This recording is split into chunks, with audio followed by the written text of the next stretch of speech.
about your IBP presentation and how to get ready to present an amazing project, an amazing report. Mr. Chavla. Hello, James. How are you?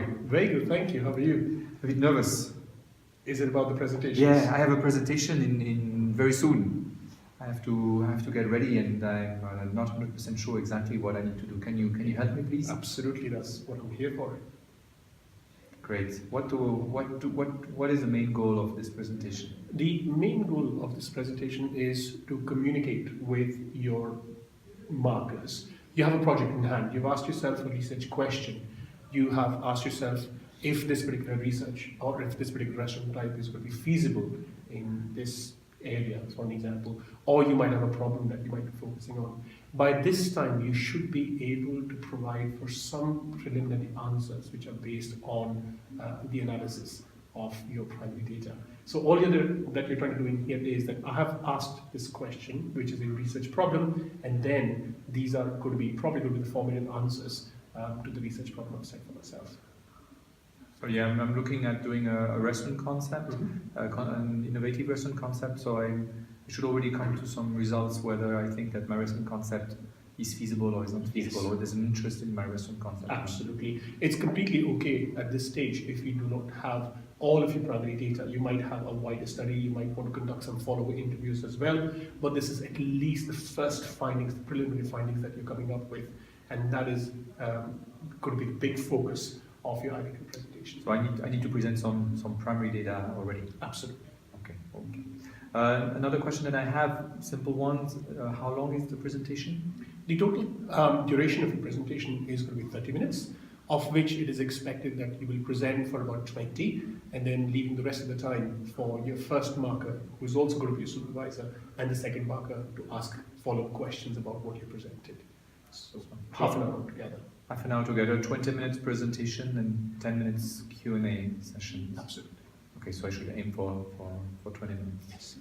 Right. There will be, you said, 2 persons in the room? That's right, yes. All your reports and the presentations will be second mark as well.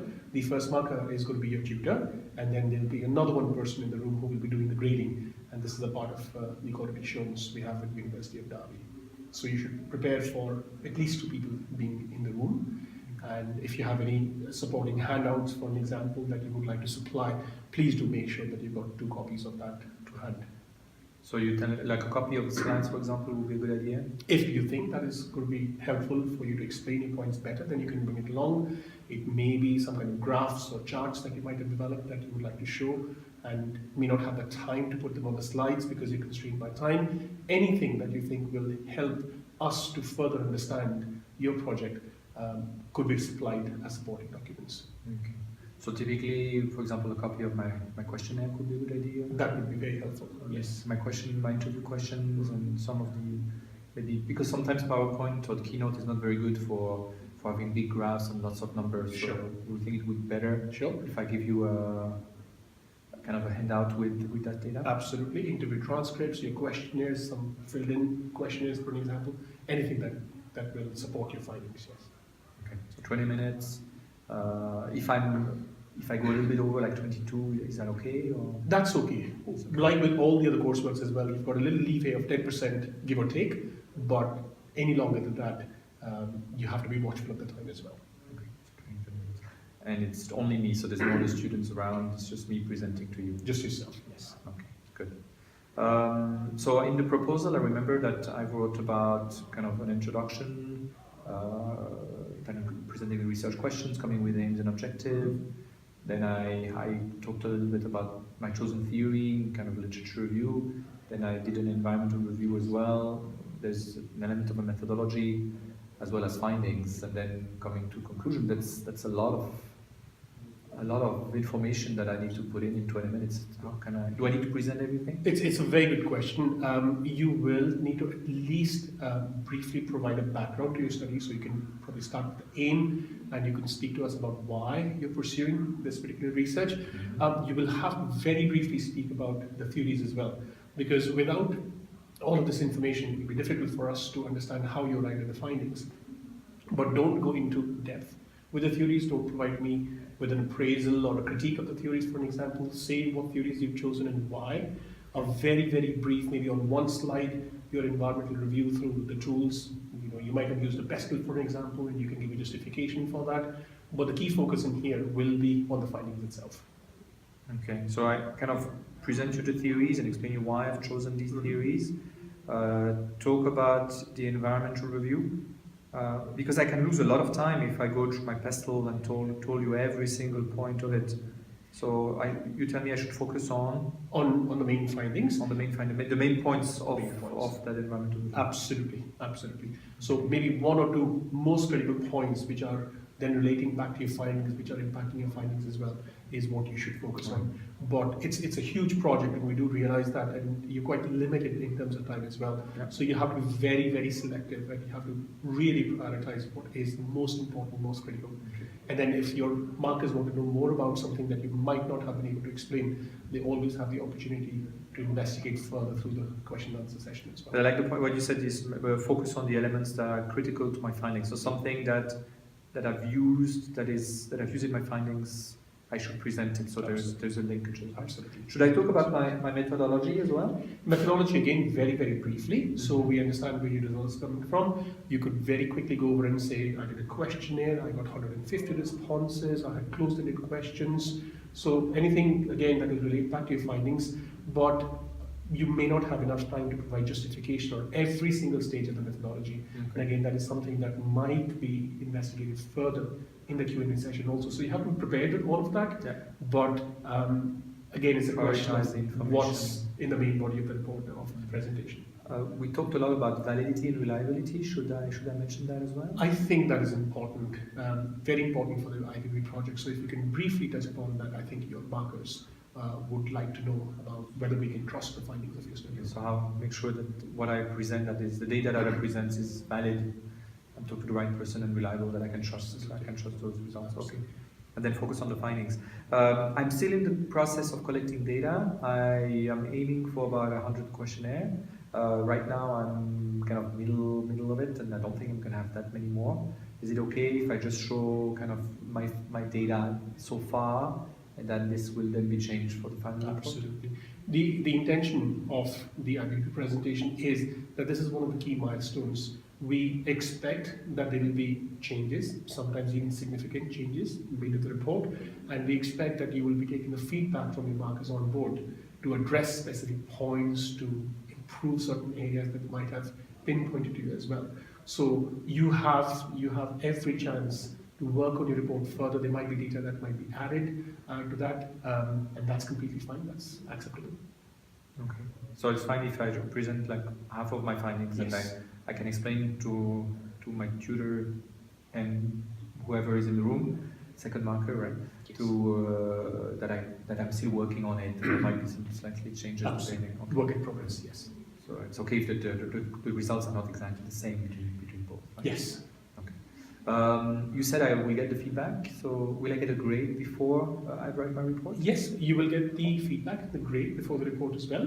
And again, the intention is that you will take advantage of the feedback, and you will address specific points that might have been mentioned out there. But yes, we will come back to you with the feedback and your grade for the presentation in a few days after your presentation is done. Okay.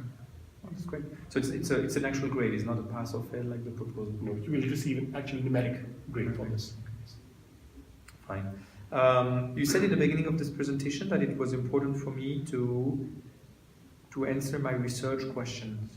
So should I present my research question in like an introduction? And where should I answer my research question? So whether my restaurant is feasible or not? That will be probably coming towards the last part of your presentation, mostly towards the conclusion side, emerging from analysis. So your data is already talking to you, it's already telling you whether this particular concept, your innovative idea is going to work or not. And that is what you have to answer very clearly in the last part of the report. It does happen sometimes that you might even have negative findings, whereby your data is telling you that this restaurant concept is simply not feasible. Okay. And if that is the case, you need to be clear and transparent and say it the way it is. It does not matter whether your findings are positive or negative. as long as they're consistent and they are saying what the data actually is telling you. Oh, okay. So I need to be as objective as possible Absolutely. with the data. Okay. So it doesn't matter if my restaurant concept is not, I think it's not going to be successful based on the data that I have and what I've said, that actually that's kind of the feedback I'm getting now in my data, Sure. that this restaurant will not really work. So it's fine. I don't have to, I'm not selling the concept, that's what I mean. That's completely okay as well. Okay. I think what your supervisor and your markers will be looking for is the research process. How well have you followed the process? How well have you explained your choices?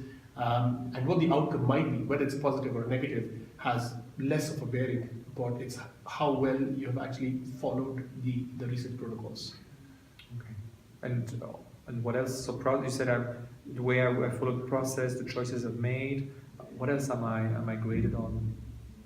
My recommendation to that would be that there is a very detailed marking scheme that's available for you. It's already there on your Moodle page, which gives you very, very clear guidelines in terms of what exactly is it that your supervisor and your second marker are looking for. So you can use that as a loose checklist to develop your presentation as well. But essentially speaking, it's the same set of skills that apply. We've been speaking to you about analysis. How well have you made sense of your data?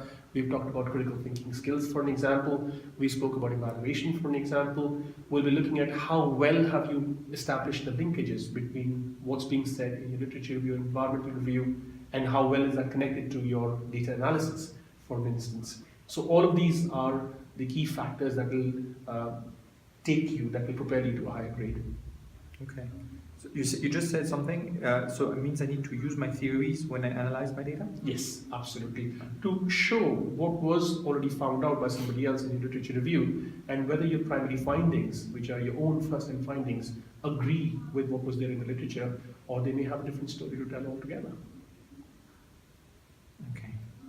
Yeah, it's something I've heard quite often by different teachers. So to make sure that you use kind of the theories and the environment to review and what the data that I found, the secondary data that I found, and use that information to compare with what I had for my primary data. Yes. If they match or they don't match.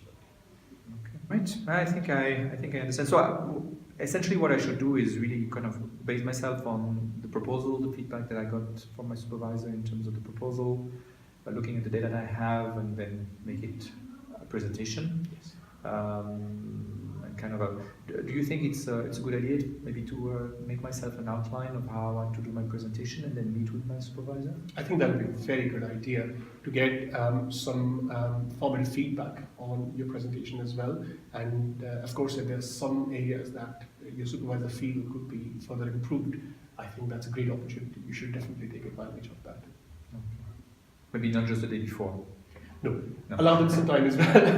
Right. But I'm sure all the supervisors will be more than happy to assist you with that. So please do feel free to talk to your supervisor about that.